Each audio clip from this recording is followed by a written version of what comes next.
It's now 4:30. I'm going to call the November 25th, 2014 meeting of the Moorhead Public Service Commission to order. Could I have a motion, please, concerning the agenda? I move to approve the agenda. Is there a second? Second. All those in favor signify by saying aye. Aye. Aye. Those approved, the same sign. Could I have a motion, please, concerning the consent agenda? Is everything on? I move to approve the consent agenda. Second. All those in favor signify by saying aye. Aye. Aye. Those opposed, the same sign. That motion carries. It brings us down to item 5, which is for customers to be heard and some recognitions. And I've been handed something here from Dennis, apparently, that says that Bruce Krogstad is our first residential customer to install a solar array on his property. And I don't know, do we have a picture that we can put up that people can see at home? Working on it. Keep talking. I'll keep talking. Bruce lives at 2716 Village Green Drive and installed a single array rated at 2.82 kW of electrical power. Since Bruce followed all of the interconnection guidelines, did everything right, which provides equipment, operational, and safety requirements, he is qualified to receive a rebate of $4,230 from our Capture the Energy program. This solar array should provide Bruce many years of electrical power, and we wish him the very best. However, because Bruce's backyard is adjacent to a golf course, and he was just telling us what the manufacturer says about that, but having lived next to one for almost 30 years myself, I can assure you that not everything manufacturers tell you is true. It's supposed to be golf ball proof, so we wish him the best. I have, for Mr. Krogstad, a check. I have a picture. I'm going to ask him to put the picture. You want me to? We'll do it in just a second. Do the check first? Okay.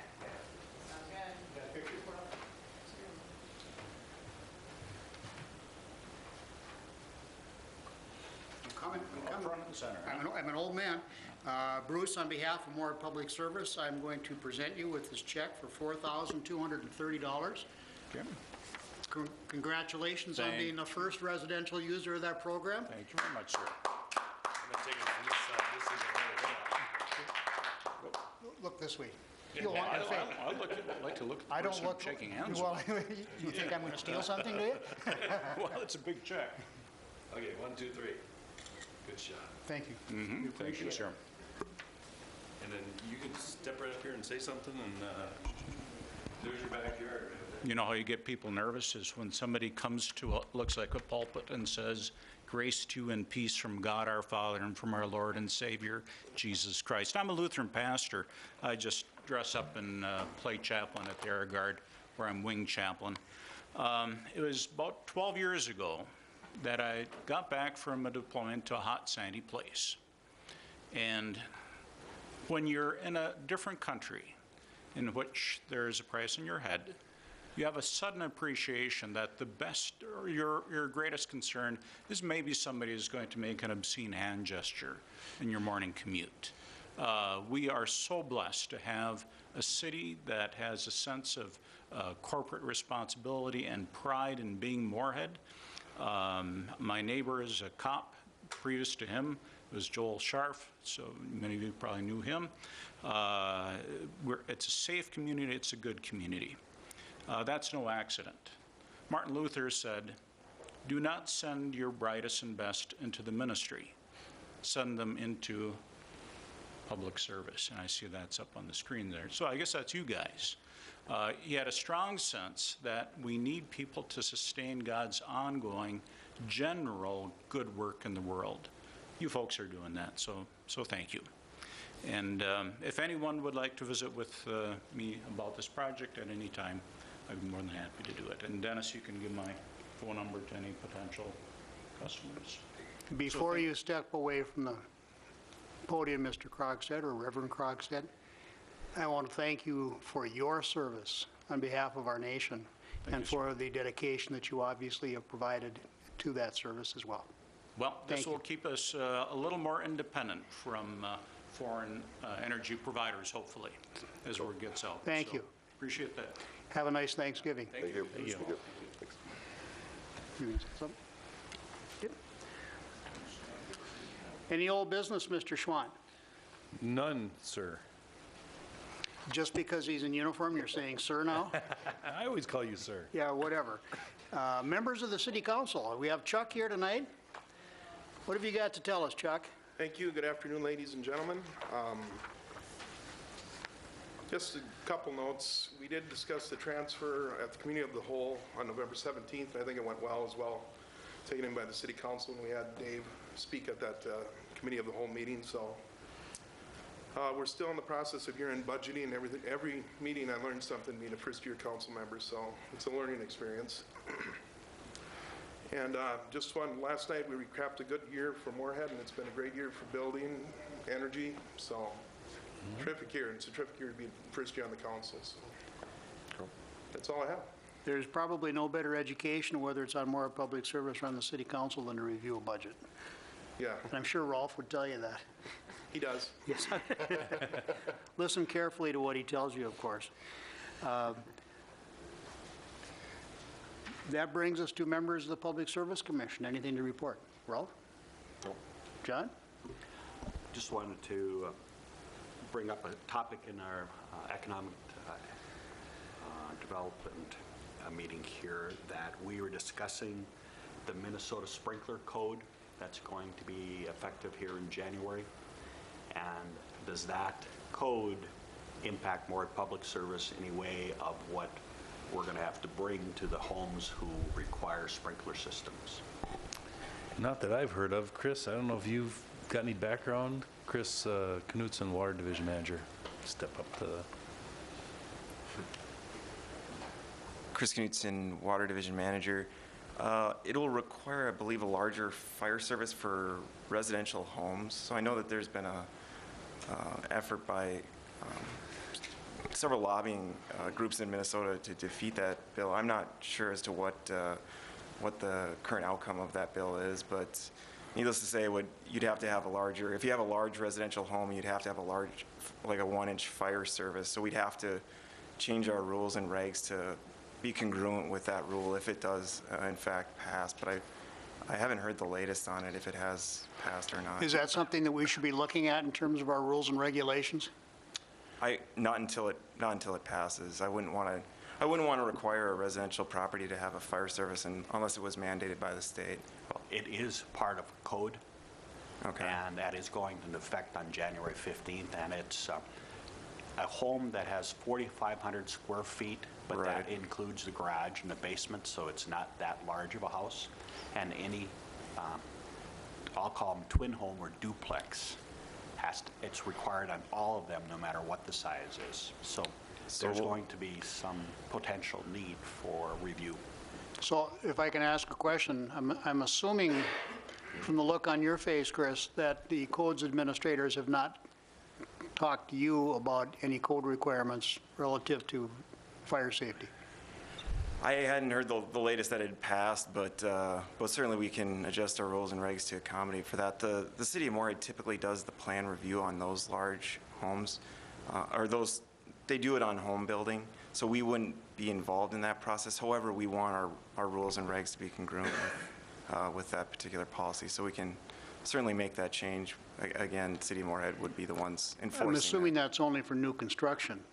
That That's raises an correct. interesting question. If we have to upsize a service into a home to accommodate a sprinkler system, what does that do to the rate structure on that home? We have rate structures for 1 inch, so it's already established. It Okay, would but just most be- homes don't have a 1-inch service. Most homes do a 3/4 inch, new homes. Is that, and so is it 2 services then? The 3/4 for water and an additional 1 inch for the fire protection?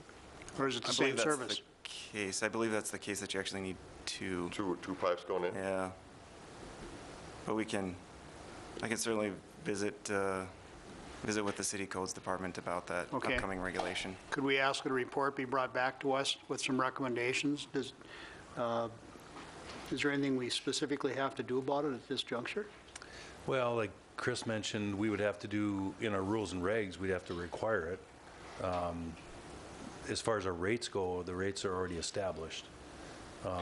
I would guess you don't, we'll have to figure out the details, the technical details, because you probably don't meter it. No.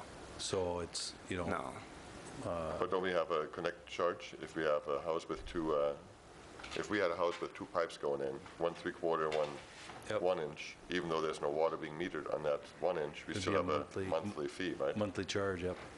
So we need to think about that. And then what about the properties that we've already developed that are currently not built on? If a bigger house is going to be built on one of those properties, do we have to put a second pipe in, right? Who usually pays for that? Is it a second home- pipe? That's a question I believe that's the case, yeah. I'm pretty sure that's the case. So yeah, the home builder would have to, the home builder or the developer would have to pay those costs for adding that additional service line. That happens from time to time. Yeah. Okay. Thank you, Chris. Good heads up. Thank you, John. Yeah. Anything else? Les, anything on your end? Nope, Okay. thank you. Mr. General Manager? Just a couple things. First, as Chuck mentioned, the city council did have their committee of the whole meeting, talked about the transfer agreement. That looks like it's moving ahead. The city staff and our staff will be drafting something. I mean, we've had something drafted for a period of time. Now we'll try and finalize it. And the council's last meeting is December 8th, which is only a couple weeks from now. And then our last meeting of the year is December 16th. So they'll be doing that. So that's the transfer agreement.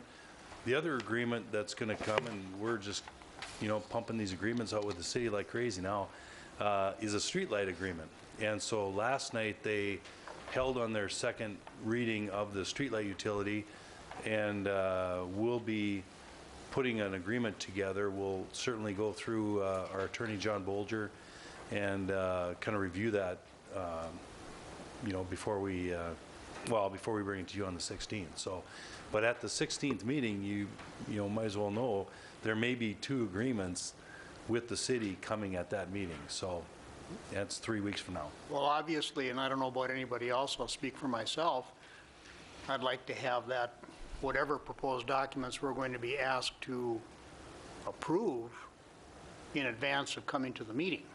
I mean, we've talked about having our packets ahead of time. We want to be prepared for the meeting, and if the document is not in a satisfactory form, I will not guarantee that we would approve it. Am I wrong in making that assumption? Okay.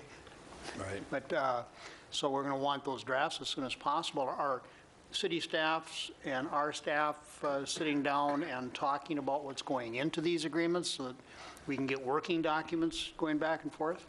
Well, the transfer agreement you've seen a number of times because the details were on that one page, that one page agreement. That was just a draft. Okay. That the working group was working on. Now that's in the hands of the city staff, and they're working on coming up with their draft of that same agreement. I've alerted John Bolger, our attorney, that John Shockley is working on that as well. So I'm hoping, I know John was going to try and talk to the other John about this as they're developing it, because everybody knows we're on a tight schedule here. So, I mean, and I think everybody was directed to keep it relatively simple, and what the working group has given them is a one-page document. So, Okay. Les? that's one of the agreements. I'll talk about the other one in a second. But the last meeting of the city council is the 8th of December, Right. and that should give us adequate time to get whatever they passed. I don't know if that's a problem. It's not as if we're meeting the night after, No, I understand that. What I'm, full week. but, okay, their last meeting is the 8th. When's our last meeting? 16th. The 16th. Right. But we don't know whether the agreement that passed on Right. the 8th is the one that we have to make sure the agreement that passed on the 8th is acceptable to both parties. Right. That's why, Well, if it's passed by the city council, obviously, it is acceptable To to them. the city. right. Yeah. That, I think what he's saying is it may be acceptable to the city, Right. and the city staff, it may not be to us. If that's the case, then it raises an interesting question in my mind as to the effective date of our rates, if in fact we don't have an agreement by year end. I mean, we sort of started working on this many, many moons ago, and now we're right to what we tried to avoid in the past, and that is to get to the last meeting. But I think we're talking two different things. We could pass the budget the city could pass the budget with a dollar amount in it. We could pass our budget with the same dollar amount in it without the agreement being signed. We could, is that going to, I mean, my understanding at our last meeting was that if we have an agreement, our rates would be set at such and such a level. If we didn't, they would not. So, am I wrong? And if we, yeah, but the issue is, or not the issue, but the good news is the rate would be higher with the agreement. So if we go into our rate decision on the 16th, we would know what, I mean, we would know what the maximum is. We can always go less than that. But I mean, the assumption is we will have an agreement. Right. But timing is going to be, yeah, so we would need to know before the 8th here whether the agreement is okay. Are we going to see it before it goes to the city council? Is that the anticipation, do you know? I believe so. You know? Yeah, I mean, it's going to come up quick because it'll be next week you'd see it then. Yeah. You know, because Thanksgiving this week, next week early, you know, I mean, they're going to want to get it done by Thursday, Friday before they send their packet out. So it'd have to be early next week. We do have an open date on the 15th of December in case there's unfinished business, so Okay. they could call a council meeting on that date. Okay. Okay. With that, But you're right, we have a budget, you know, and rates to approve presumably on the 16th for January. Well, Now, since- we've had the rate hearing, you could probably, you know, you could move, there's nothing that says that you can't move that out beyond the 30 days. there's nothing to say that we wouldn't have an extra meeting, too. Right, yeah, I mean, Yeah, that's what I'm saying. I think we should follow the city's example. They put a tentative on a week later. I think we should put a tentative on our schedule. yep. So 16 plus 7 is 23rd. But Or from the what 30th. Chuck is telling us, that their tentative meeting is a day before, or before Right. we even consider it. Okay. Let's We get, do have our gang of 4. we do have the gang of 4, and /or 5, depending upon 5, one's yes. perspective. But have you, I take I it mean, we you have guys had haven't some really... input. We have had some input into the agreement process, so I think we've had a couple of items that have come up. There shouldn't be too many. I'm knocking on wood here. There shouldn't be too many surprises of any kind, but we have had a couple of items with input over the last couple of days. So do we know when the first draft is actually going to be delivered? I do not know. Maybe we can just check with John and then see. Yep. Respectfully request of our council liaison that we get a draft of whatever is being considered as soon as possible. I know we've provided a draft, and I think Mr. Shockley had input on that long ago, if I'm not Yep. mistaken. There was a couple of drafts that went from Bolger to Shockley a long time ago. Then we basically narrowed it down to just one page so that we could keep, you know, the business portions of it separate from all the legalese that the two attorneys wanted to put in. Be there, careful on so. the use of that term legalese. It's a good So, That's, yeah, you've got two of it's a us good sitting word. here, you know. Yeah, it's a good word. Yeah, okay. Yeah, Well, and I'm assuming, the unfortunate thing is, no matter who drafts this thing, you have two attorneys on your board that are going to look at it carefully. You got Bolger that's going to look at it carefully, so I can only assume there's going to be some discussion and a couple of pages. and a couple of pages. When an engineer puts an agreement together, it's about one page long. I saw that, and we won't even Yeah. talk about that, And then when the attorneys get to it, it's a couple more pages. just to explain what the engineer may have said. It's a good thing. It's a Yeah. good thing. And that's a good thing. So the So- request is that we get it soon. So the other agreement that's going to come up on the 8th and the 16th is a, you know, if we get that done, is a streetlight service agreement. And last night, the council, you know, held on establishing the streetlight utility. They had their first reading of their ordinance a couple weeks ago. They held on it this week because, you know, city staff promised that the agreement would occur, you know, when they had the, or they wouldn't do the second reading until they had an agreement. So what we're doing is the engineers are putting together the, I mean, what we're doing is we're following the fiber optic agreement that we've got with the city from last year about this time. So basically, we'll do the first draft, then we'll send it to Mr. Bolger, and then I'm sure John Bolger and John Shockley will talk. And hopefully, in the next 2 weeks, we'll have a streetlight service agreement, really, which really comes from us to them, just like our fiber agreement comes from us to them. And we're going to parallel those pretty closely, so hopefully there won't be any big discussion. I don't expect that one to be too terribly complex, or, you know, controversial, I should say. It's complex enough, I think. There was, my understanding of the arrangement is that the utility, the new streetlight utility, will be owned by and billed through the auspices of the city council. Am I correct, Chuck, in that? So effectively, all we're doing is providing basic services to a utility owned by the city of Moorhead, not by us. Yeah, I believe that's the case. So it's not going to be under our control. Okay. Well, let's see it as soon as we can as well. Yep. Well, basically, we are putting into an agreement the services we're currently providing anyway, right? Is that Right. about right? Yep. I mean, There's no change, it's just there's the not, former no, there's utility. not a lot of change, but like was just mentioned, I mean, we're the ones that have installed residential streetlight systems, you know, the wires, the poles, the lights, everything. You know, so that's a little different than what President Norman just mentioned. From on the commercial thoroughfares and commercial areas, that tends to be owned by the city, because like the state will provide money with a street project to do the lighting, and then they On just... state aid roads. Yeah, and then they just transfer it over to the city to own and maintain. We maintain, but the city owns.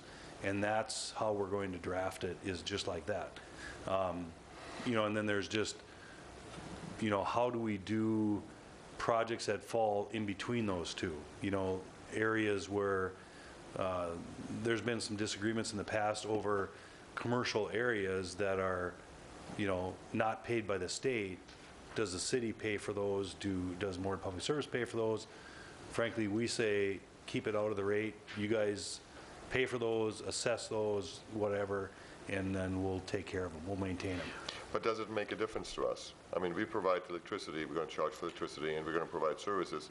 Do we care where the services are being provided, whether it's a city-owned property, a state highway, or whatever it is? It doesn't make a difference, does it? I wouldn't think we would, except for the fact that we, and I don't know how this has been handled. Okay, so Joe Developer comes in. Sorry to use the term Joe Developer, but Joe Developer comes in and he says, I want to put this residential development in South Moorhead. And who bankrolls the acquisition of those light poles and those LED lights that Joe's been putting up all over town, and the wire and so forth? Do we pay for that, or does the city pay for that, or does the developer pay for that? I mean, typically what would happen with water mains, and we'd like to do the same thing with streetlights, is the... But we own the water mains, though. They put it in, well, and we'll own the streetlights as well. And, you know, in the Well, the residential city areas, we own the streetlights. No, I mean, we own the streetlights in the residential areas. Okay? Residential versus commercial. Residential versus commercial. I mean, if you want the city to own that, which, you know, is fine too, I mean, we've paid for all the residential areas at this time. So, I mean, we would have to convey that to them. I mean, it can be done, but I'm not sure why it would be done. We can talk about that. Well, But if we're going to keep it the way it is right now, we would own the residential areas, they would own the commercial areas. You know, just because that's the way it's been done, that's how the state has conveyed major thoroughfares to the city. Also, it's much more expensive to maintain those areas, those commercial areas, because you have to tear up streets and sidewalks, et cetera. So that's been an area where, you know, we frankly don't want to incur that cost and put it in the rates. And that's going to be a key issue, you know, especially when we're going to, our rates are a per kilowatt hour rate that we charge to the city. With LED lighting coming in the next decade, your kilowatt hours are going to go way down, which means the rate's going to go up. And in addition, lighting is getting more expensive and less expensive. So the intro to the ordinance readings of the last couple of weeks says right in the preamble that they're creating the streetlight utility in order to control the rising costs of street lighting, which has doubled in the last 10 years. In the next 10 years, if we don't do anything different, it's going to go up by 5 times. So that's why we're saying, you know, make sure you don't put all these capital costs into the streetlight rate, otherwise it's going to go up a lot. So in the residential areas, you know, have the developer pay for it, have it assessed to those homes, just like they do with water mains, and keep those out of the rates. So that's why it makes a difference, because you don't want your streetlight rate to go up like crazy. And it is similar to how they're doing it. XL in Fargo is doing it that way as well. I still don't understand it. I thought the city was gonna, the streetlight utility is the cities, Right. And they're billing for it. and they're billing for it. And how they bill, how the city bills, that's the utility. It's the same as wastewater. That's their business, right? All we're providing is services around that. We provide electricity, and so we would bill them whatever Yep. the usage is, right? Yep. And we provide them the services of putting up the lights. Is that right? Who In res- installs? is In what it- residential areas. Plus, we finance it. Why? Just how it's been done. Well, this, Well, I understand, but I thought, I get, no, I don't get it, actually. Yeah, no, this is good questions. If this, I mean, he always asks good questions. Yep. with wastewater, we have there's nothing we do with wastewater, right? Right. Nothing. We Nothing. don't lay a pipe, we don't provide services, nothing. Wastewater is all the cities. Why is the streetlight utility not the same? Why doesn't the city own the lights, residential, commercials, highways, airport, whatever, I don't care, it's all theirs. If they want new ones put up, then we Put 'em provide it, we provide the services, we Yep. charge them for it. Yep. Why is that different? Why is it different when it comes to residential? Why do we own the lights in the residential area in the first place? Well, because there's because we're getting this done rather quickly, and I'll use that as an excuse, everybody's trying to keep things relatively status quo with how it's been done. If the commission wants to, convey all those streetlights to the city, there will be an accounting transfer because my accountant says if we installed it, we own it, and we installed all the residential in Moorhead. So if we want to transfer that, we can do a one-time transfer to the city, and then they would own all the residential. They already own all the commercial, and all we would do as the service provider, and you said it right, the city would own the utility. They would own the street light. They would own all the wires in the ground, and we would maintain it. And that would be part of the agreement, is that we maintain it. Well, far The only be it for me difference, I to think- disagree with your accountant, but just because we install it doesn't necessarily mean we own it, or else we wouldn't be having a, quote, service agreement, end quote. Well, and I think the only difference is the residential areas. And since we're out there and we're installing electrical transformers and wires, et cetera, it's a very economical additional incremental, installation for us to put the lights in while we're out there. And that's why it's been done that way, and that's why we would argue that it should continue. If they have to hire a contractor in order to do that in those areas, where you'd say, you guys install them, you guys own them, it's going to be much more expensive than what we're doing Well, I get now. that, but that's a decision the city has to make when it decides to go with streetlight utility.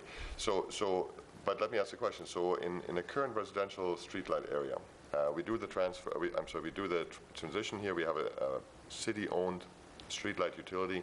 What happens and who pays for a feeder going bad in a streetlight that we own? Who pays for that? Residential or commercial? Residential. We would pay for that. Why? Why? It's not our utility, It's not our utility. and the people are being charged for that by the city. We're not charging customers for that. So why would we pay for? Well, we would charge the city for that. So, I mean, But why would we? I thought we own that post now, right? well, we still charge all those services to the city. Here's what I think we've got. Regardless of who owns it. Here's what we have, as I see this, what we have, and it's got to be straightened out, and this has got to be done correctly as opposed to rushed into. And Rolf and I are thinking the same way. We are considering that we own it because, quote, that's the way it's always been done, end quote, as opposed to having any proof whatsoever of any kind, including any sales document or any transfer document that says that we own it. I'm going to bet that there is no document anywhere in existence that says that we own that utility, or that we own the residential and the city owns the commercial. No. Okay, so I think what you and I are thinking is somewhere that's got to be properly documented. If the city wants us to, quote, own it, then that's got to be taken care of and at least discussed and made a part of this agreement. Right now, we don't.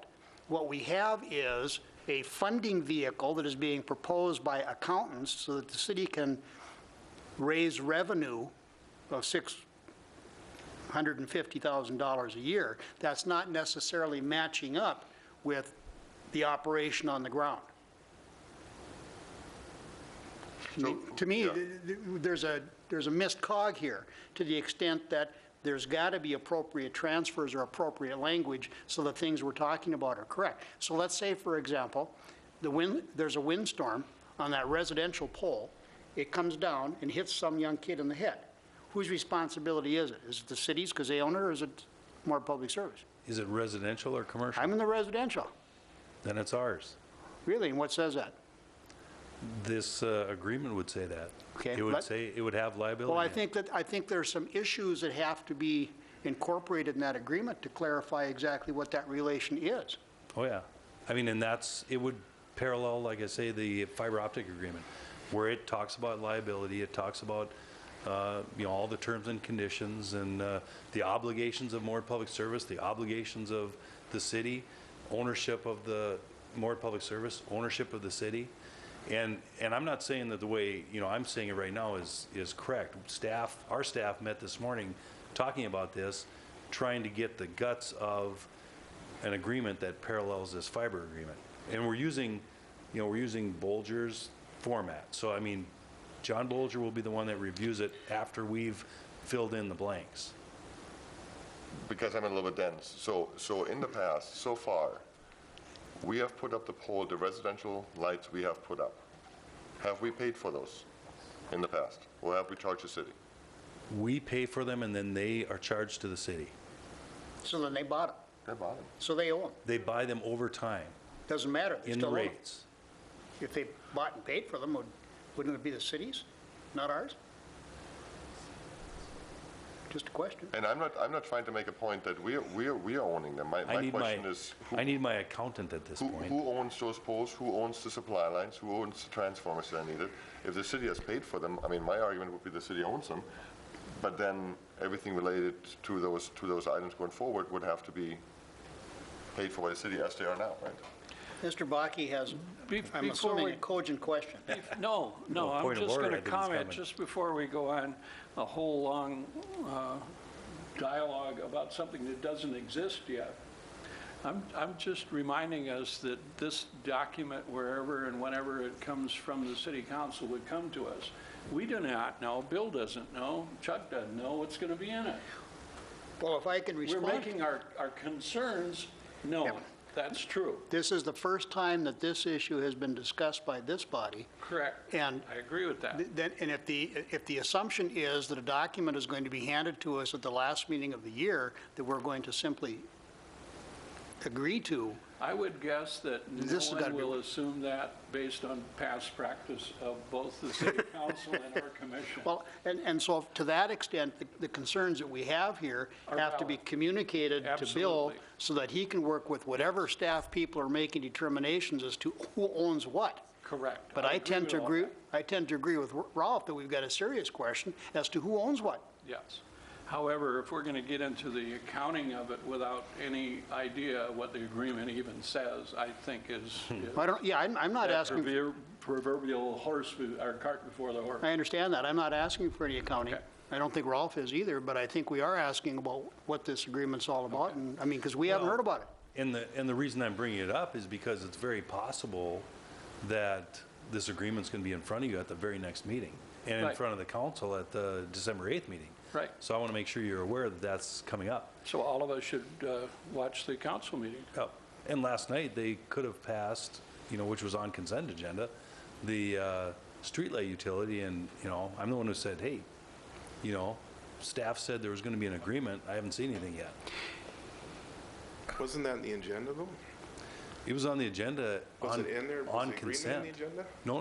No, just the second reading of the, But on the first reading, though, was there an agreement? no, that was just the first reading. That's the one that said, Moorhead Public Service is going to, or the commission is going to, own the utility.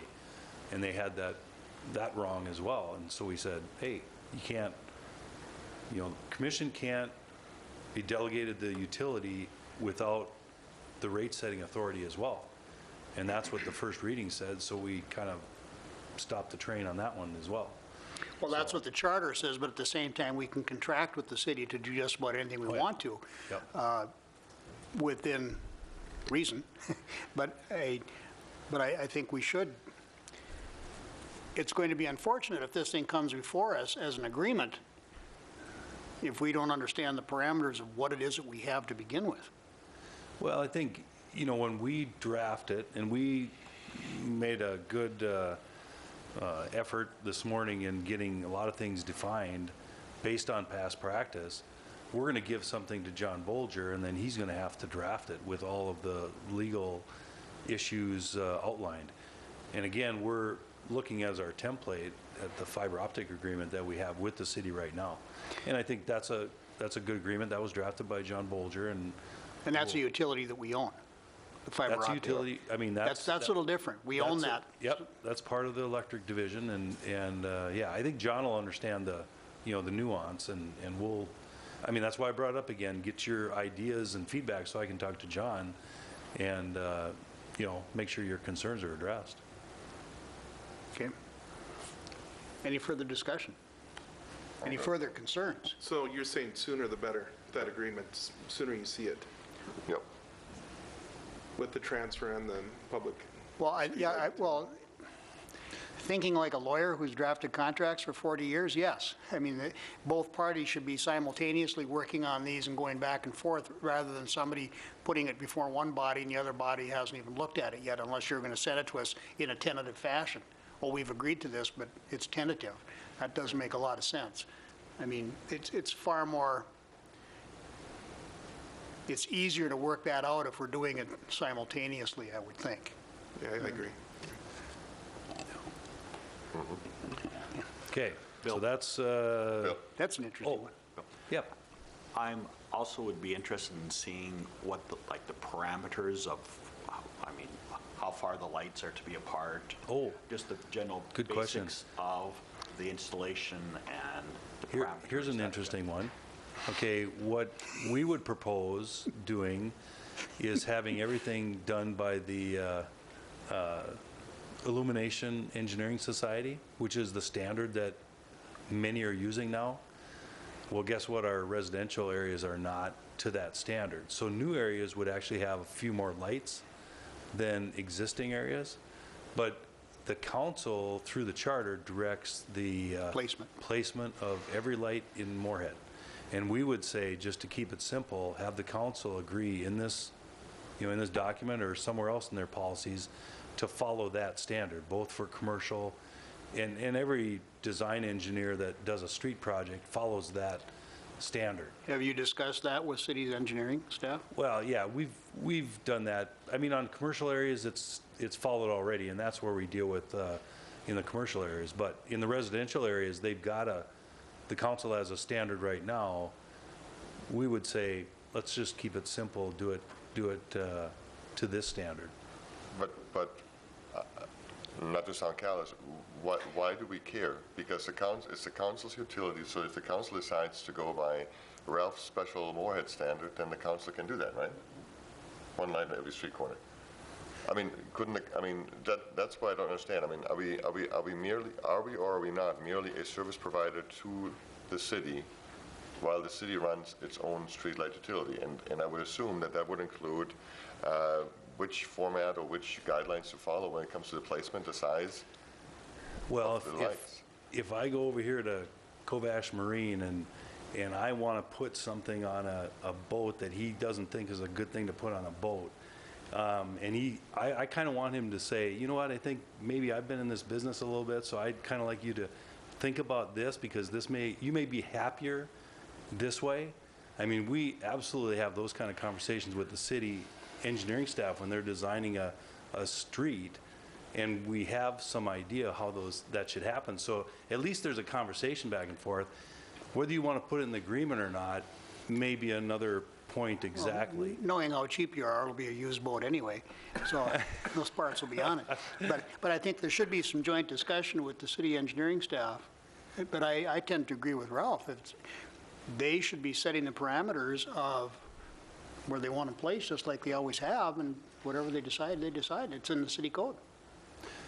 Well, and it's the same with wastewater. I mean, they run a wastewater utility, or the city runs a wastewater utility.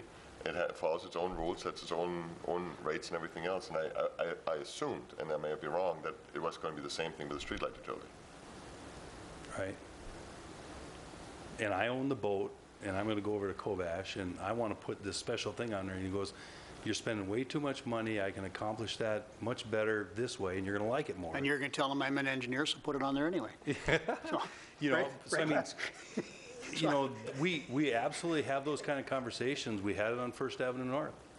We're having it right now down by Sanford.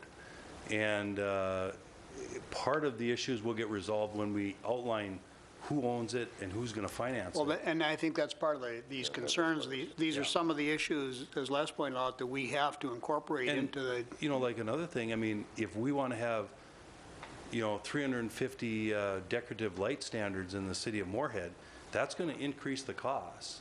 And so we're saying, you know, pick 3.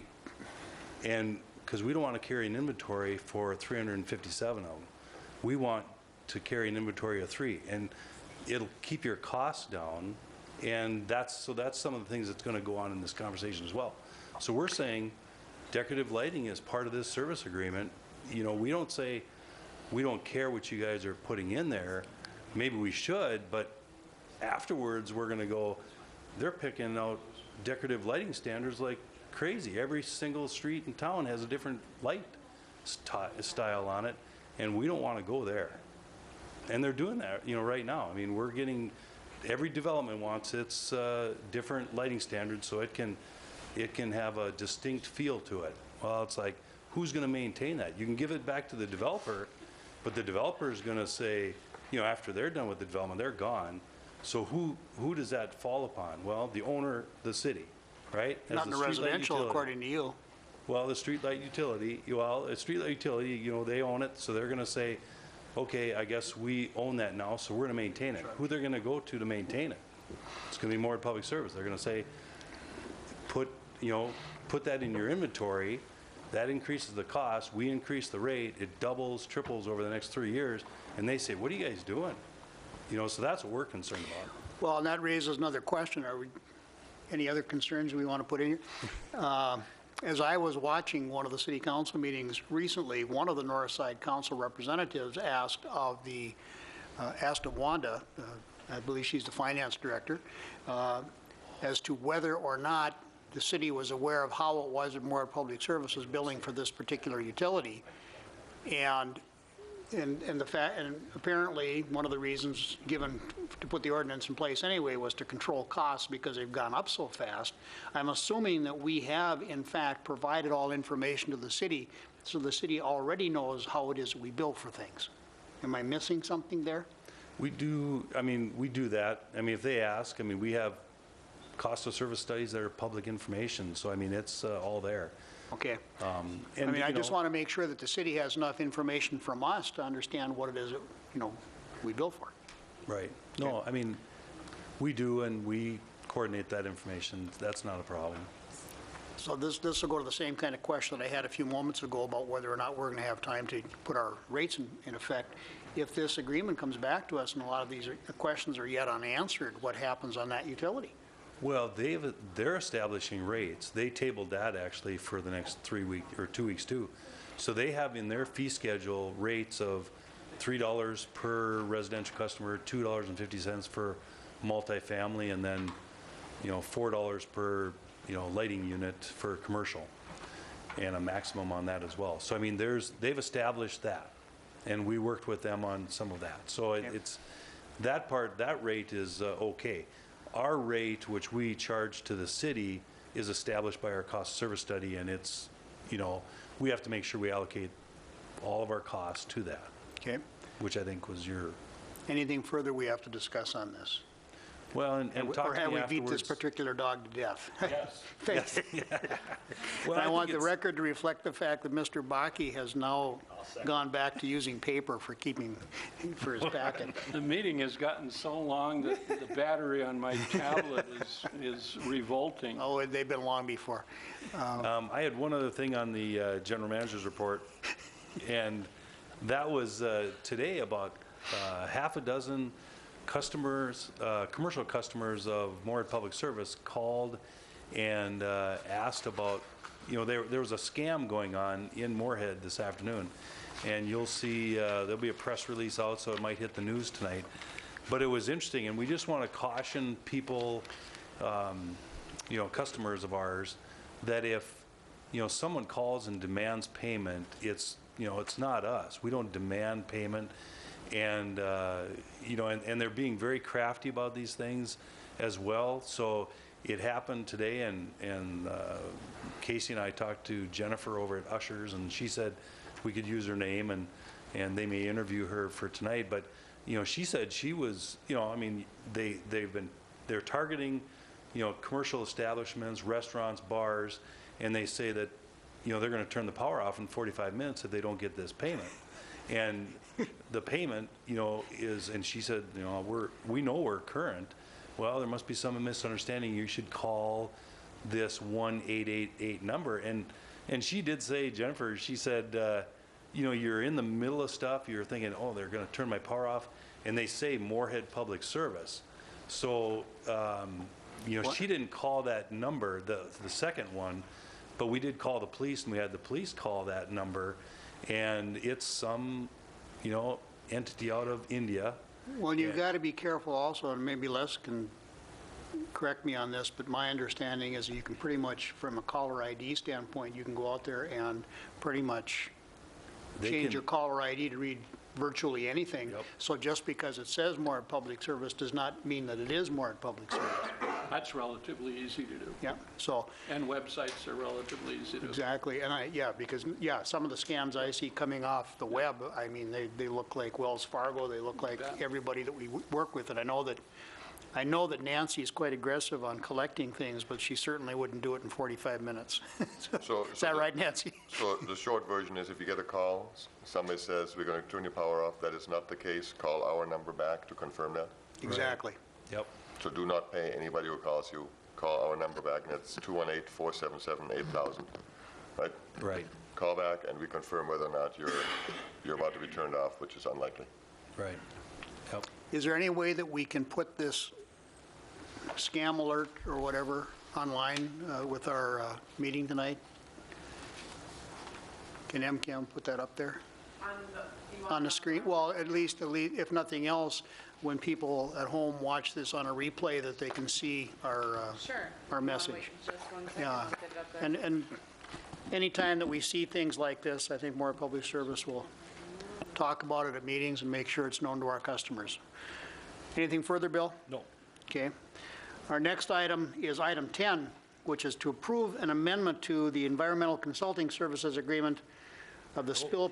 Budget 70. E. Oh, I'm sorry. That's our proposed budget, which we've sort of been talking about already. Accept report number 6 on the proposed 2015 budget. Who's talking? Yeah, I'm going to have Nancy come up here and talk, because we really don't have much of an update unless you want to talk about what's in the report. However, there's just some new information that we're going to have to address fairly quickly regarding this year's budget and a budget adjustment. Nancy was going to describe that a bit. It comes from, the differences we've had in our budget the last couple of years between us and the city. And you remember last year at the council meeting in December, there was, the $5,980,900, so about $6 million. Then there was a $500,000 for the power plant that was going to go back and forth between us, where they used flood mitigation money. And then there was a $41,000, and then there was a $70,000 difference between our budget and their budget from 2013 that carried over into 2014. So there's kind of the attention getter, get all the numbers out there. Nancy's going to try and explain what the city is requesting right now. Nancy Lund, Admin and Finance Manager. Just want to start briefly, just a quick review of the 2015 proposed budget, and just a reminder that the rate increases that are recommended by the Budget Committee right now at this point are a 5% electric rate increase spread over 3 years, And so the 2015 impact of that would be a 1% electric rate increase in 2015, with 2 more years of increases in the future. On the water side, the water rate increase recommendation remains at 6.5%, mainly for funding some huge infrastructure projects. So those recommendations go unchanged at this point. This is usually the point where we've got some customer comments, where we've received comments, sent some comments back to customers. There's just been 1 comment so far that we've received over this period of time regarding the rates. And that's enclosed in your budget agenda item. And maybe one item too, Nancy, that we should mention at this point too, that the 1% increase would be an average of 85 cents per month on an average electric customer. And on the water side, the 6.5% increase would be an average of $1.86 per water average Correct. residential water customer. So Yes. the 6.5% number is big by a percentage, but it's relatively, hopefully palatable, and it goes for a good cause, meaning the water mains, right? Correct, yes. Thank you. The other item we wanted to take a minute to address tonight was I did receive a request from City Finance Director Wanda Wagner to take a look, or she started the conversation with, let's take a look at what's in your budget, the MPS's 2014 budget for transfers to the city, because at the end of last year, there was a little confusion, a little bit of shifting of numbers and things right at the end of the council's budget process, and so there ended up being a difference between our budget number for transfers and the city's budget number. And so Wanda and I need to work through that to try to make sure we can reconcile the 2 budgets and know where the differences remain. So today we talked about the numbers that Bill talked about. Our budget contains a base transfer of $5,980,900. And we put that in our 2014 budget as our base transfer to the general fund. In addition to that, we put in a $500,000 one-time transfer to the general fund coming from, it's actually coming from the flood mitigation monies of the city. They've agreed to help us with the power plant demolition. So they will be sending us $500,000 for that. Hasn't happened yet, but they will be sending us that $500,000. As soon as we receive that $500,000, we will turn around and write the city a check to the city's general fund for that $500,000. So in essence, they funded their own increase in city transfer in 2014 with that $500,000. I thought we had already paid that over in the monthly rates. We have not. We've been paying the $5,980,000. And that $500,000 is a one-time transfer back and forth with both entities. It is definitely listed in our budget as a one-time And it's not dollar going amount. into the base amount of the transfer. In our budget, correct. In the city's budget, there is no comment or anything about being a one-time increase. So I had passed out the city's resolution for you from last year, and on page 2 of that resolution, you'll see the comments and actually the wording that was approved by the city council. So the city council did not address the $500,000 as a one-time transfer. So it's a forever transfer according to the city? The city did not address it as a one-time transfer. Well, I think it's not in a resolution, but I think the discussion in that December discussion, we talked about one time where the council did, and then there was another discussion just a couple of months ago when again it was mentioned. Yes. It was a one-time thing. That was not reflected in the committee of the whole numbers, but the whole issue should go away with the agreement, right? The whole issue should go away with the agreement, yep. The last thing, so the $500,000, I think we're clear on that. We maintain our budget at the $5,980,900. The only difficulty the city is still having with their budget, if you look on this second page that looks like this, their item number 2 talks about the capital improvement fund transfer from the electric utility, which is set at its maximum of 5%. The city would like us to reclassify $41,000 from the capital improvement calculated transfer, reclassify it in our budget, and transfer it to them instead as a general fund transfer. Isn't that what they wanted us to do last year? That's what they want us to do. My concern is that the commission needs to make that reclassification to ensure that that 5980 number remains the base. Can we do that when the amount that we're talking about under the charter is to be allocated to the capital improvement fund? Is it appropriate for us to reclassify it? Because on our books, that's coming out to go to that fund as required by the charter. Well, that's where their budget's a little incomplete, I think, in that they're actually telling us that they want $41,000 less for the capital improvement transfer. Well, that's refreshing in itself, but Capital improvement must have. but we're going to kick it into the other amount. Yeah, and they don't connect those dots between item number 2 and item number 4 in their resolution. See, there's no connection there between those two items. And so by just asking us for the 41,000 included in the larger number, it meets their accounting guidelines. Could we request a council action that says, listen, for budget 14, we the council reduce the electric utility transfer fund by 41,000. There will be a one-time increase on the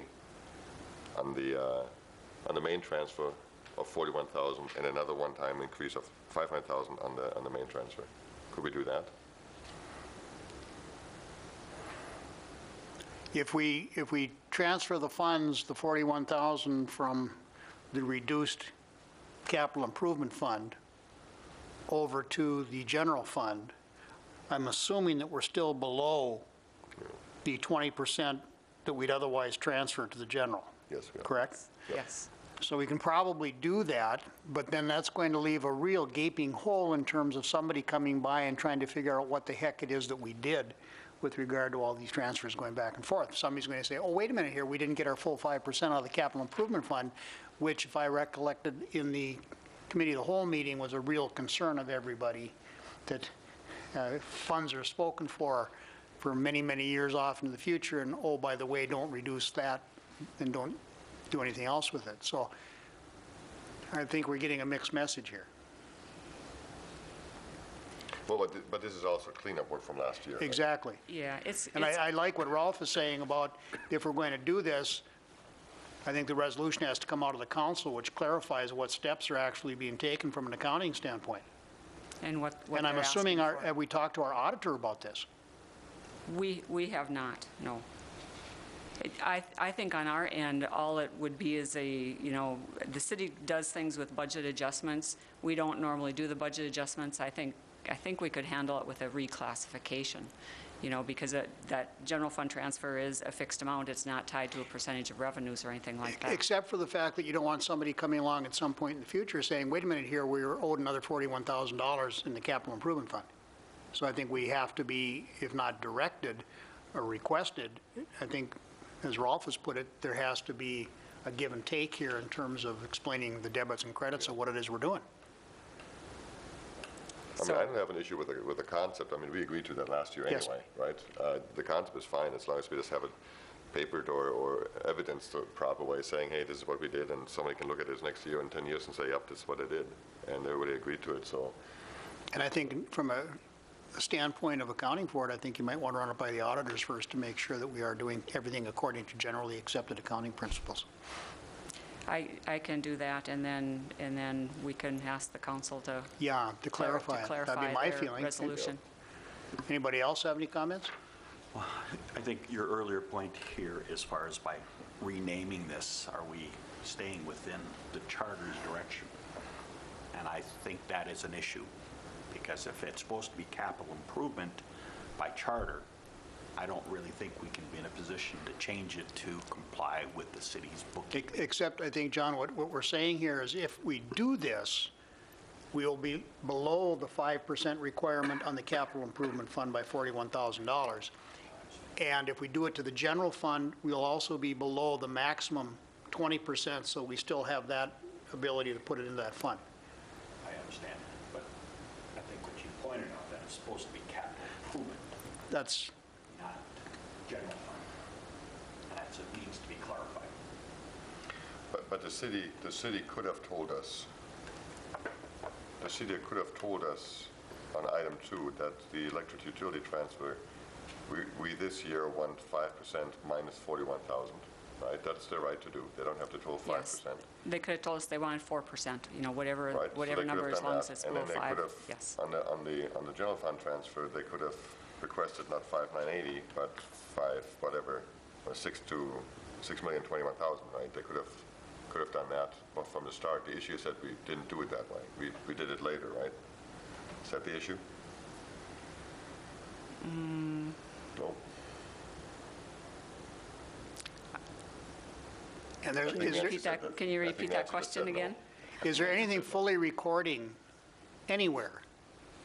The understanding of the two parties, meaning the city council and Moorhead Public Service, relative to the one-time 500,000?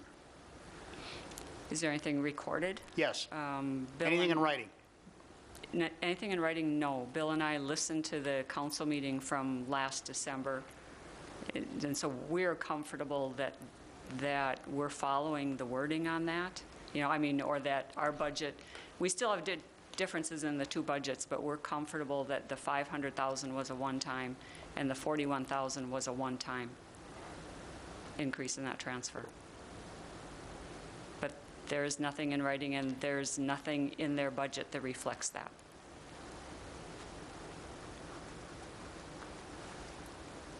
So I can go back to Wanda and ask her to, That we're ready to take action on it, but we want it, and I think it has to be something that is accepted by our auditors in terms of what we're doing here. And I look at Chapter 7 of the Charter, which is under Section 704, and I always think when we hand over our preliminary and estimated budget to the city for them to do what it is that they want, they probably shouldn't mess with the number that we give them. If for no other reason, it says a budget, this is the city budget, not our budget, may contain the preliminary and tentative budget of the Moorhead Public Service Commission. It doesn't say to use a different number, it says it may contain that number. And so I think before we do any adjusting here with regard to our budget and recharacterization of those funds, we better know that we can do that within the charter and otherwise. And you're saying you want it in a separate resolution, Yeah, I think we have to have something that clearly, like a paper trail? a paper trail, absolutely. I think it's just a checks and balance matter. Do you concur on that, Chuck? or- Yeah. It actually You're right, requires, the charter actually talks about by resolution, the city Right. council can take it out. So I think we should have something that there's a paper trail by resolution somehow, and I don't know whether they amend this one or do something else, but I think those two, again, from a principle, I think we're all in agreement. The money is transferred anyway, so it doesn't make a difference, but I think we should have a trail that says this is how we did it. Along with the 500 and the 40? Both 500 and 41, just to make it clear that that's what we did. So it's a separate $41,000 resolution? Yep. Okay. needs to be taken out of this 6591900. At least a corrective resolution of some sort indicating where those funds are going, and so we can track them, and there's no, I mean, the official record of the city council action is the minutes that are approved by the city council, not the videotape of the meeting that occurred. I agree. And it's my understanding that the city council has adopted bylaws under which they do not put full discussions anymore of their meetings, that there are a shortened version. So if these things are not put in writing somewhere, nobody's going to ever find them again.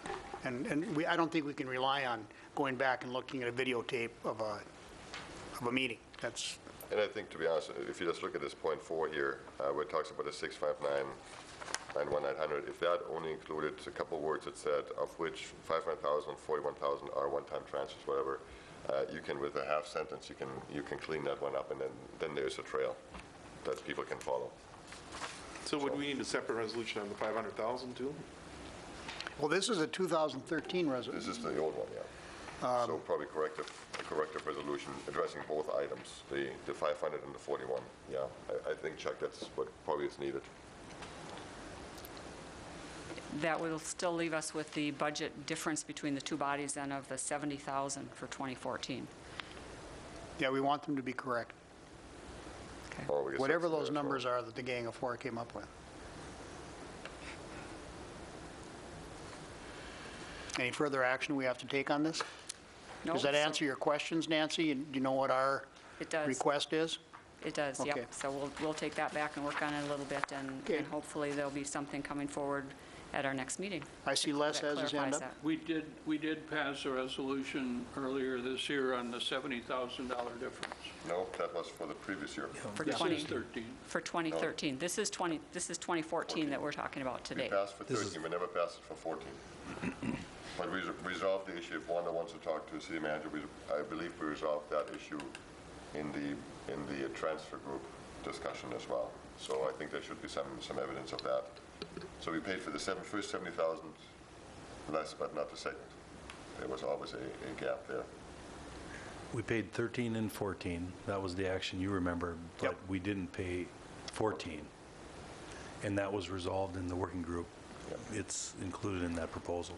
Is that your recollection as well, Chuck? Yeah, is that in writing?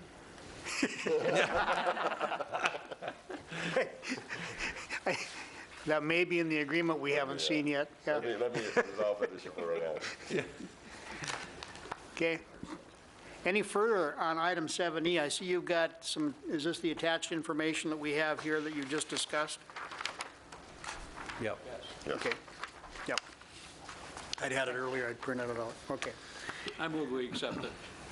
I Thank you, second it. Les. Is there, okay, all those in favor, please signify by saying aye. Aye. Those opposed, same sign. Now we'll go down to item 10, which is to approve. Ken. Yo, I'm going to have to apologize. You went a little bit too fast. I do that. Okay. And I just maybe have a couple requests of Bill. Okay?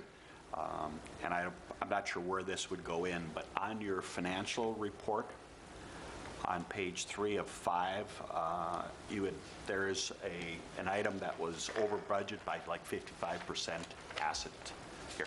I'm just wondering if you can add a footnote or an explanation for why it's so much a significant difference in your report. Okay. Okay, all right. And then, I don't know where this goes here, I don't know if it was, I should have asked for a agenda item, but the last meeting, we had the hearing, and there was a couple concerns about our statement, about our billing statement, and they made some recommendations, and we had talked, I think a customer went with staff, just to see if there is an update as far as what has been done with those two questions that were brought up at the hearing. Okay. Somewhere, I don't know if it's in this meeting or the next meeting or whatever.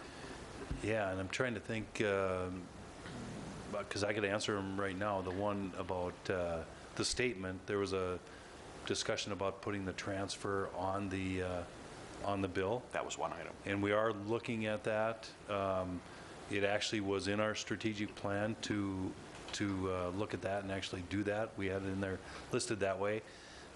Nancy's will be working with the city on a 2-page bill, because with the street light utility coming, it's pushing us to a second page. And so we would actually have more room in order to do the transfer, note or whatever on the bill. It probably would be like an asterisk with a comment that says approximately this much is for city transfer, because it's going to be difficult to do this many dollars of this month's bill is a city transfer. So that was one thing that I remember he talked about. Do you remember the other one? The other item, the gentleman came in and he was a tenant, and Yeah. in his tenant agreement, it said that utilities were paid, but some of that was being passed on from the landlord to him, and he was wanting to know Yeah. why. And I don't know if that's something we can resolve on our, basically, statement, but it would help Yeah. maybe some clarifications with rental agreements or who's responsible for what. Nancy Lund, Admin and Finance Manager. We spoke with that resident and referred him on to the city manager, and they were going to address those questions with him, because it's standard utility billing practice for the city of Moorhead to have tenants pay those charges instead of the landlord paying those charges. And the lease agreements normally are probably worded the same between Fargo and Moorhead, and so they don't account for that difference in utility billing, City of Fargo way versus City of Moorhead way. So If I might interrupt you, virtually every lease agreement between a landlord and a tenant is different. except for standard form leases, and every large landlord would have their own separate standard form lease. Some of the issue, because I watched the meeting after the fact, some of that would appear to be a question between the landlord and the tenant and should be specifically handled between them, but there are no, I mean, every lease is different, so be careful of that. Okay, yeah, we do see most of them when they bring them up, they say, see, here in my lease, it says that the landlord pays for sewage and garbage. Our response to that customer is, City of Moorhead bills those to the tenant instead of the landlord, and so you need to go back and adjust that with your landlord. Ultimately, if that's what the lease says, the landlord should be lowering the rent by that. That's a good response, I think. It's about $45 difference, I think, for paying for those services. And then just a couple of comments. One is when we do our bills to be paid, and you approve our bills, and then we send out checks. When you look at that report, there's actually a highlight under some of the items that we call, affectionately call in our, at staff level as our Dave Curson note. And Dave Curson was a former commissioner that would ask questions like you're asking. And we actually anticipate when Dave would ask a question, and then we put a note in there. So if Dave would ask this question, we put a highlight in there. You know, so that's one thing that we do. Now, we may have the John Regala notes as well, but you said on page 3 of which one, so I can... Your October financial statements. Is it the report or is it the statements itself? It might be, I thought it was the financials. Was it the write-up, John? Well, Or it was your write-up, a summary that assets were, there was difference of from 55.78% net assets over budget. Okay. In my notes, so I'll try to see if I can find that here. Yeah, we do put the percentage. So it is in the write-up, I believe. Yeah, it's the...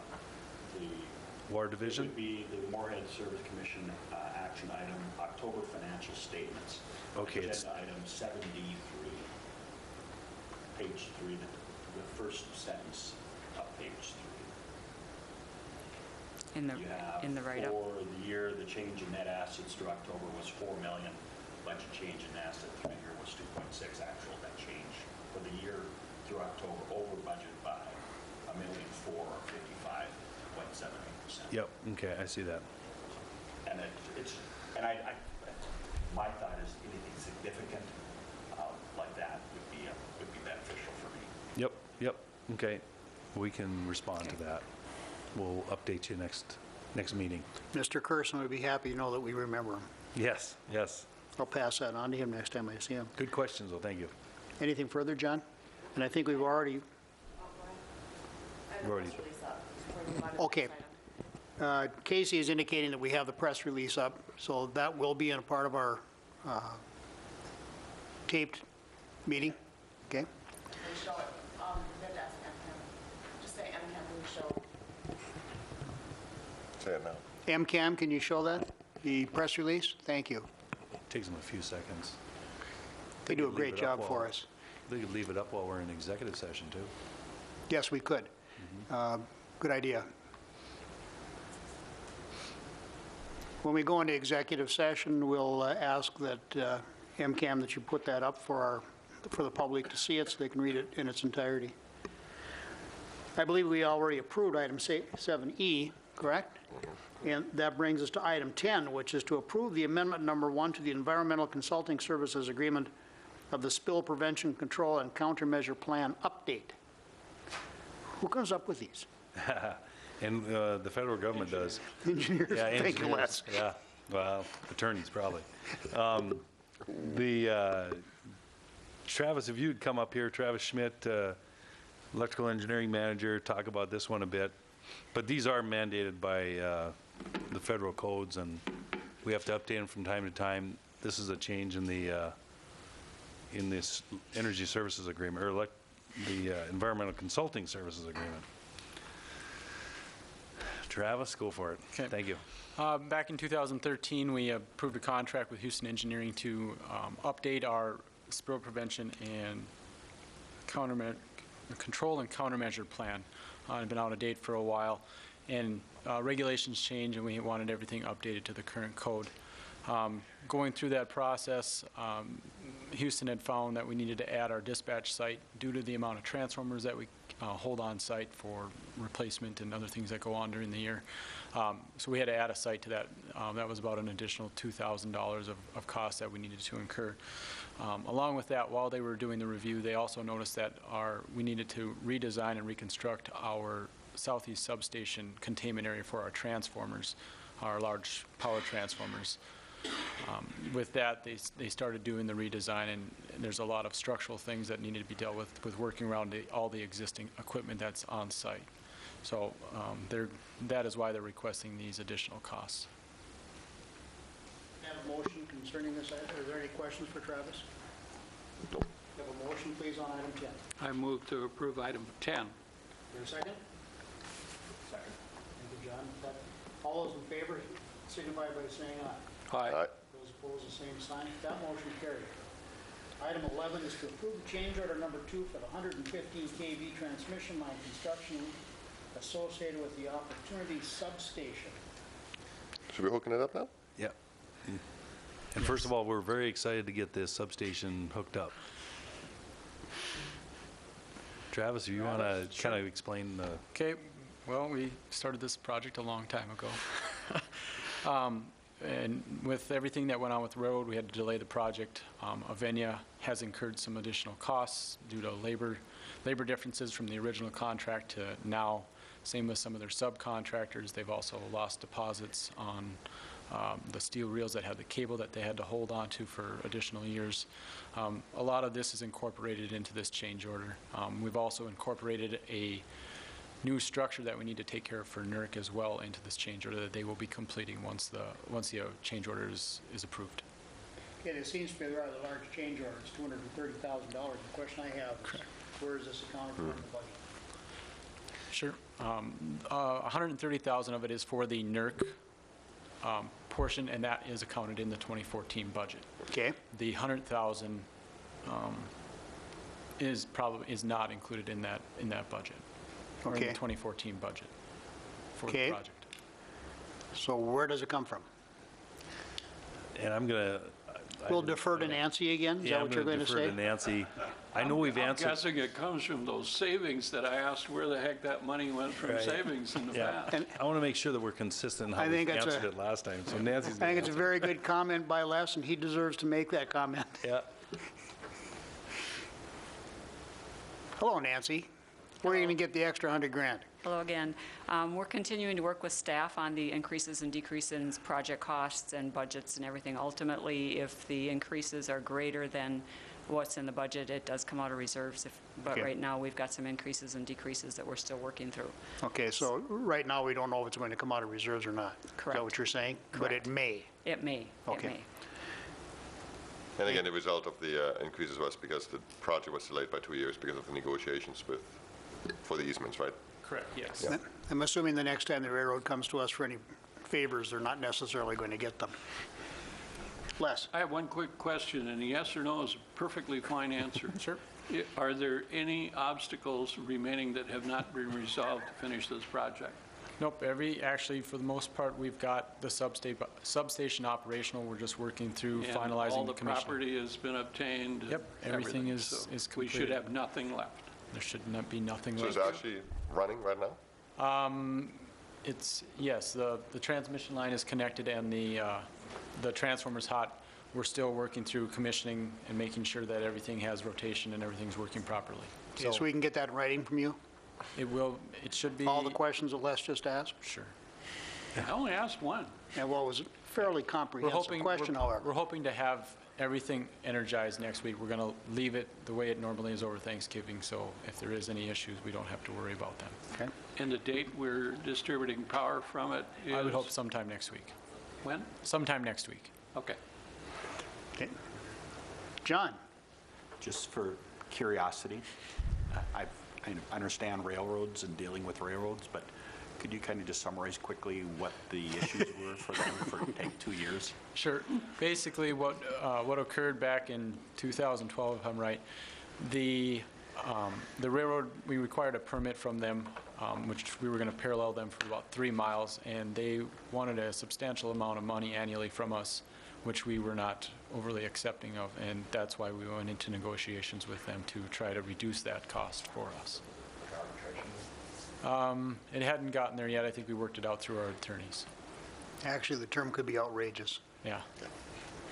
Well, and the interesting part about that too is that there's from our company that, ProSource, which goes out and gets easements, there's a interesting old administrative regulation or stipulation, law, whatever, that you can have an administrative panel of the state of Minnesota review the case if someone petitions them. Hardly ever is used, and by working through our attorneys and actually threatening that we're going to do that, got them to the table and made them much more reasonable in their negotiations. That plus one of the Burlington Northern marketing people, economic development guys, came around just at the right time and said, hey, is there anything we can do for you, in Moorhead? And we said, duh, we have a wireless substation over here that we can't get any service to, and, we've got large customers that are looking at locating here. So I don't know if that made made a lot of difference, but it had to be an interesting conversation when that marketing economic development person went back to their legal people and easement people and said, can we get this done? And so a couple of things may have helped us to move that along. That plus, our attorney and their attorneys talking. So Attorneys are a wonderful thing. Did you have a comment, Ralph? Yeah, and I think I speak for all of us here. Great job. It was a big project, lots of stuff that didn't go the way we wanted to, so hats off, well done. Thank you. Your patience paid off. Yep. Yep, the staff and the crews will appreciate that. Thank you. Are the turbines working tonight? Just thought I'd ask. Yes, they are working. Just thought I'd ask. They had, Broadwind came up last week, I know that. and they rewired a temperature sensor, and they removed a bypass valve that they were wondering might be a cause as well of Okay. it shutting down. So, Thank you, Travis. yep. Is there a motion to accept Mr. Chair, that? I move approval of item number 11. Thank you, Les. Is there a second? And a second. Thank you, John. All those in favor signify by saying aye. Aye. Those approved, same sign. That motion carries. Item 12 is to approve the grant agreement with the Minnesota Department of Health for well televising. Chris, I'm assuming you're going to be talking to us about this issue? We do interesting topics here, don't we? We really do. So you talk about wide afield. From substations to well televising. Chris Knutson, Water Division Manager. This agreement was actually kind of part of a broader scope of work where we're trying to do some asset management on a particular resource that Moorhead Public Service is really critical for Moorhead Public Service, the Buffalo Aquifer. So we did some significant improvements this year on the Highway 10 wells on the Buffalo Aquifer, which is one of the pumping stations. The other pumping station is the North Buffalo well pumping station. This application is actually meant to fund some basically condition assessment work for that well field. So we're going to pull the 2 pumps that are up there, take a look at the condition of those well casings and the respective shafts. Coincidentally, one of the pump shafts actually broke last week on one of the wells up there, so it worked out rather well from a timing perspective to get up there, and we would have had to do this anyway, so it's great that the state is going to be supporting this activity for Moorhead Public Service. Okay, any questions for Chris? Could I have a motion on item 12, please? I move to approve item 12. Thank you, Ralph. Do I have a second? Thank you, John. All those in favor signify by saying aye. Aye. Those opposed, the same sign. That motion carries. Item 13 is to approve work order number 2 for the water main design associated with the Corridor Investment Management Strategy Project. Mr. Knutson. Chris Knutson, Water Division We know Manager. that part. big spender. Yeah, of course. It sort of goes with that job, you know? Cliff would be so proud. Yes, he would. Yeah. So there's been an increased emphasis on water main replacement and water main asset management over the last several years. One of the projects for 2015 is this so-called SIMS project, and this is a pretty unique project in that the Minnesota DOT, the City of Moorhead, and Moorhead Public Service are all working cooperatively on this project to do quite a number of improvements on Center Avenue and Main Avenue next year. And we were fortunate from the MPS perspective recently to have been placed on the project priority list for this project, which allows us to obtain a low-interest loan similar to what we just recently obtained for the high service pump station project. So with that, it's going to be about a $2 million project. We're hoping to complete design fairly shortly here in January and possibly be bidding in February or March. So good timeline for project completion and project bidding in terms of design and bidding. But this is just a small component of the design services for this project. It's actually around $2,000 just to do the environmental review required by the funding agency. So we have to do some additional environmental components for this project because of the placement on that project priority list. So Okay. it's just to complete that process. Thank you. Any questions for Chris? Could I have a motion on item 13, please? I move to approve items 13. Is there a second? Thank you, gentlemen. All those in favor signify by saying aye. Aye. Those opposed, the same sign. That motion carries. Item 14, which is really quite a big item, is to approve the post-2020 electric service contracts with Western Area Power Administration. For the public, you should understand that when we go out and negotiate these contracts with our providers of electricity for the city of Moorhead, we are planning many years out into the future, far beyond when any of us will be sitting here. And this is post-2020. Bill, do you want to address this, please? I can, and as you mentioned, or as President Norman mentioned, this is a big deal. This is a 30-year agreement. This is post-2020, so it's from 21 to the end of 2050 for Western Area Power Administration, our lowest cost power supplier. We get 50% of our power from Western Area Power. We get the other 50% from Missouri River Energy Services. We get a little bit from our wind turbines. So that's our portfolio. This is all renewable energy, by the way. This is the hydro dams along the Missouri River. And typically, the agreements are long-term. The last ones we did were 20 years long. These actually are 30 years long. And what happened back in 2009, actually, a number of customers got together. We were involved in that, worked on the contracts from a very global standpoint, and worked out all the details like a 30-year agreement. We actually requested a 40-year agreement. Commission may remember those discussions. Back then, they came out early with a 20-year agreement. We were actually happy to get a 30-year agreement for these because they are low-cost resources. If you have a contract that's pretty secure, the federal government can make changes to those contracts unilaterally, but generally it's worked out pretty well to have these written agreements in place. And again, they're low-cost hydro power.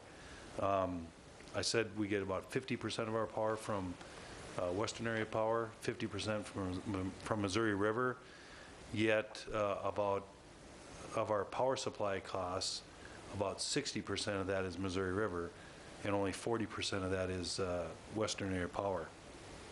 So it does keep our rates very competitive, and allows us, and I've said it before, the transfer is larger than average because we've got a larger than average WAPA allocation, they call it. So I mean that's a good thing, and that was a great decision years ago when they did that. These agreements, there's a number of agreements. Actually, they've been split out from how they were previously. They've actually taken some operations and maintenance and facilities language out of the firm electric service agreement. So what we had before was just a firm electric service agreement. Now we've got 4 agreements, and one is an amendment to the existing contract that will get us to 2020.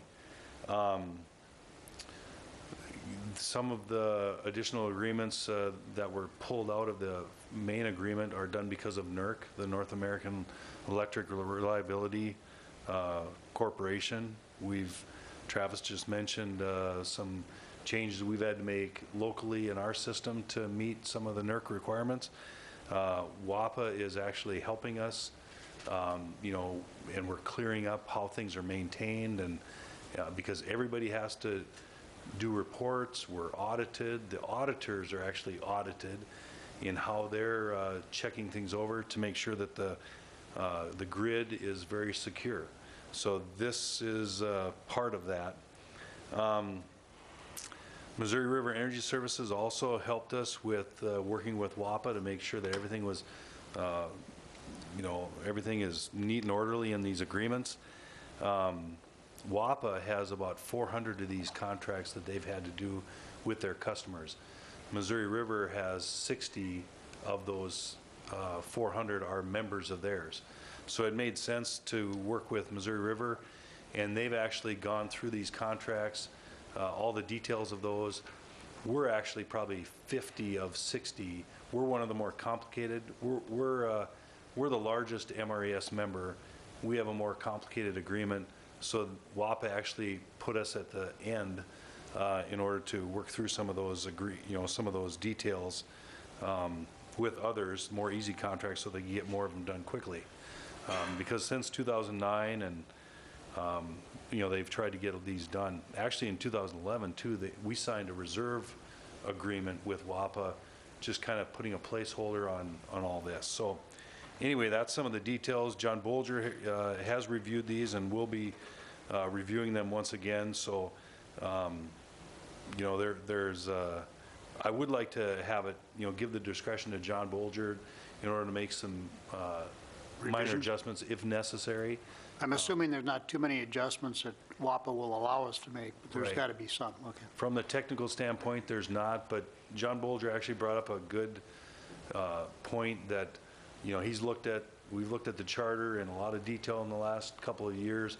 He wants to make sure that, you know, we're doing it, you know, in conformance with the charter, and so the whole approval process is going to be looked over. So these will, because they're large contracts, will go to the city council. So I mean, we expect those to be on their agenda on the 8th. So. Okay. Any questions for Bill on this subject? I move approval item 14. 14. Is there, Add contingent upon final approval by Bolger. Contingent on final approval by our attorney. okay. I Well, thank you, second. Mr. Bakke. I second that. Okay. All those in favor signify by saying aye. Aye. Those opposed, the same sign. The meeting will now be closed to go into executive session as permitted by Minnesota statute, section 13D05, subdivision 3A, to evaluate the performance of the general manager. Action may be taken at the conclusion of the executive session. I don't anticipate that this will be a very lengthy discussion. And I would ask our friends at MCAT to put the notice up there with regard to the scam, so our customers can read it in its entirety while we go into executive session. Thank you. I move that we go into executive session and probably return for action. Okay, is there a second? Second. All those in favor? Aye. We're now in executive session.